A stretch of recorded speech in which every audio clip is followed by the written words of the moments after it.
নাহিদ ইসলামের নামে কি দুর্নীতির অভিযোগ উঠেছে, নাহিদ ইসলাম কোথায় দুর্নীতি করেছেন। মাননীয় স্পিকার, আমি সেই প্রমাণ ওনাদের কাছে চাচ্ছি।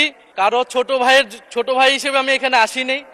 ফলে সবাই মাননীয় সংসদ সদস্য হিসেবে সবাই যে সম্মান মর্যাদা প্রত্যাশা করে, সবাই যেটা পায়, আমরাও কিন্তু সে একই জিনিস প্রত্যাশা করি। আমি একটু ব্যক্তিগত কৈফিয়তের জায়গা থেকে কথা বলতে চাচ্ছিলাম।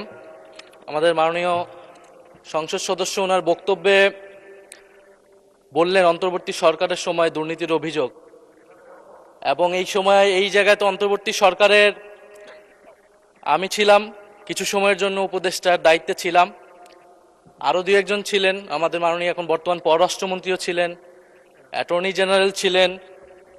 তো আমি তো নির্বাচনের বহু আগেই পদত্যাগ করে চলে এসেছি। এখন দুর্নীতির অভিযোগ যদি উনি বললেন, ওনারাই সরকারে আছেন, ওনাদেরকে এটা প্রমাণ করতে হবে। এটার প্রমাণ জাতীয় সংসদে যদি বলেছে, ওনাদেরকে এই প্রমাণ দিতে হবে নাহিদ ইসলামের নামে কি দুর্নীতির অভিযোগ উঠেছে, নাহিদ ইসলাম কোথায় দুর্নীতি করেছেন। মাননীয় স্পিকার, আমি সেই প্রমাণ ওনাদের কাছে চাচ্ছি।